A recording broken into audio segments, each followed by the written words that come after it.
हाल ही में कांग्रेस का दामन छोड़ चुके राकेश सिंह यादव ने एक बार फिर से कांग्रेस को अपने निशाने पर ले लिया है। जहां अब की बार राकेश सिंह यादव के निशाने पर कांग्रेस के साथ साथ राहुल गांधी और जीतू पटवारी रहे हैं। राकेश सिंह यादव ने राहुल गांधी की ओर से पीएम नरेंद्र मोदी और गृह मंत्री अमित शाह के आरोपों को निराधार बताया है। साथ ही उन्होंने जीतू पटवारी को डुप्लीकेट राहुल गांधी बताते हुए निशाने पर लिया है। देखिए एक खास रिपोर्ट। राकेश सिंह यादव के निशाने पर आए राहुल गांधी। राहुल गांधी को राकेश सिंह यादव का खुला पत्र। राकेश यादव ने बिना सबूत आरोपों पर उठाए सवाल। यादव ने जीतू पटवारी को बताया डुप्लीकेट राहुल गांधी। सीएम मोहन यादव पर लगे आरोपों को बताया निराधार।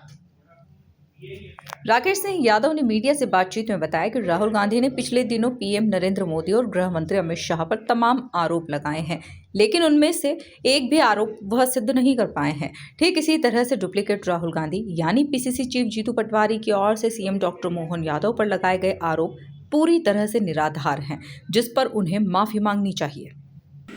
देखिए, इस्तीफा तो इस वजह से दिया कि जो मीडिया से बात करने की पाबंदी लगाई थी, उसको लेके जब मैंने सवाल पूछा कि 500 करोड़ का घोटाला जो ट्रस्ट में हुआ है उज्जैन में, उसका आरोप आपने लगाया, तो उसके कुछ तथ्यात्मक सबूत भी होंगे, क्योंकि हम बहस में लगातार जाते हैं टीवी मीडिया पे, तो वो भी हम अपनी बात रख सकें।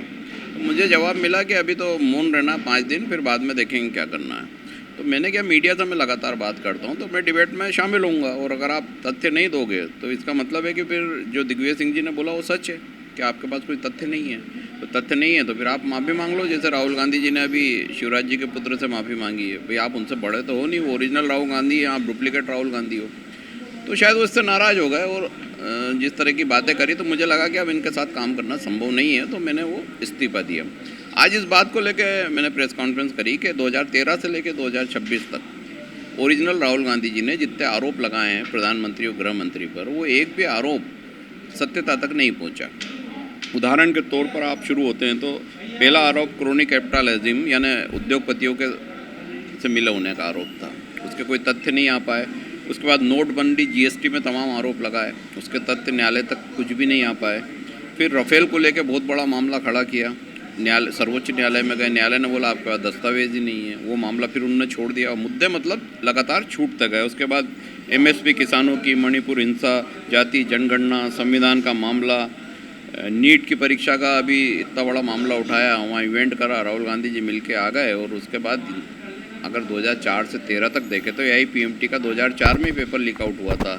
अनेक पेपर बिहार, राजस्थान में उस समय लीक आउट हुए थे। तो ये एक सामान्य प्रक्रिया है जिसपे आप सीधे प्रधानमंत्री और गृह मंत्री पर आरोप लगा रहे हो, आप साबित नहीं हो पा रहे हो। वैसे ही डुप्लीकेट राहुल गांधी हैं, वो मुख्यमंत्री पर आरोप लगा रहे हैं, लगातार बोल रहे हैं कि मैं अपने आरोप पे कायम हूँ। आज उन पर मानहानि का दावा हो गया है, इसके बाद भी वो माफ़ी मांगने को तैयार नहीं है, तो कहीं ना कहीं कांग्रेस को गर्त मिले जा रहे हैं।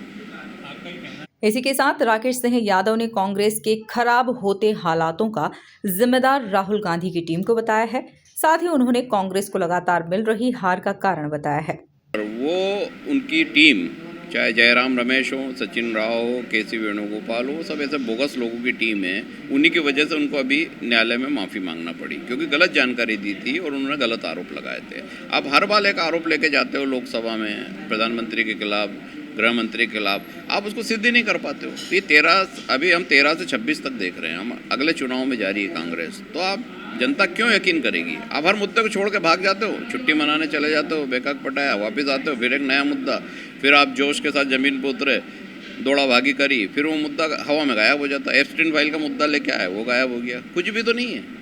देखिए, ऐसा कहें राजनीति में मैं नहीं समझता कि विचारधारा पे पहली बात तो राजनीति चलती। जब हमें लगता है कि हम जिस विचारधारा में, आज कांग्रेस में काम कर रहे इंदिरा जी थी, इनके पिताजी राजीव गांधी जी थे, मनमोहन सिंह जी थे, उस समय से लेके अभी तक जो काम करने का तरीका अगर वो पूरा ही बदल जाए और काम करने वालों को घर बिठाया जाए और बोगस लोगों की टीम बनाई जाए, तो नतीजे ऐसे ही प्राप्त होते हैं। ये मैं नहीं बोल रहा हूँ, हर राज्य में हम मार रहे हैं। आसाम में आप देखिए, चुनाव लड़ने गए, बहुत दबंगता से राहुल जी ने बोला कि हम जेल भेज देंगे मुख्यमंत्री को। मुख्यमंत्री भी कौन, जो कांग्रेस छोड़ के गए थे, हेमंत बिस्वा, वो दोबारा मुख्यमंत्री बन गए।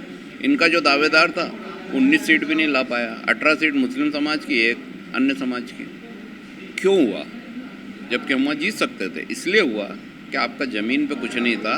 आपके सचिन राव, जयराम रमेश, केसी वेणुगोपाल जैसे फर्जी लोगों ने आपको हथेली पे हाथी दिखाया और वो चुनाव का नतीजा आते थे, समाप्त हो गया।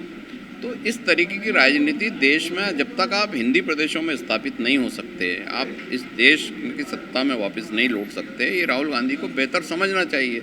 अब चूंकि उनके आसपास जीतू पटवारी जैसे डुप्लीकेट राहुल गांधी हैं जो सिर्फ नकल करते हैं, अकल नहीं लगाते हैं, तो उससे बड़ा दुर्भाग्य मध्य प्रदेश का कांग्रेस का तो है ही, लेकिन हर जगह कांग्रेस गर्त में जा रही है। उसमें ऐसे लोग हर प्रदेश में मौजूद हैं। देखिए, मैं इस देश में रहता हूँ, कांग्रेस के नेता सारे संपर्क में रोज़ मेरी बात होती है, बीजेपी के नेता शुरू से जिनसे मेरी चर्चा होती है, लेकिन अभी मेरा किसी से आने जाने के विषय में तो जब बात होगी कि जब कोई मुझे बोलेगा कि आप यहाँ आके काम करो, मैं बिना वजह किसी के घर में तो नहीं घुस जाऊँगा, वो संभव नहीं है।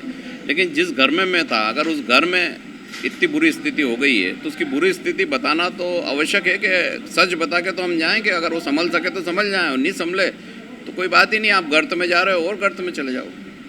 बहरहाल राकेश सिंह के लगाए आरोपों पर कांग्रेस अब किस तरह से पलटवार करती है, यह आने वाला वक्त बताएगा। Bureau report, MP news, Indore.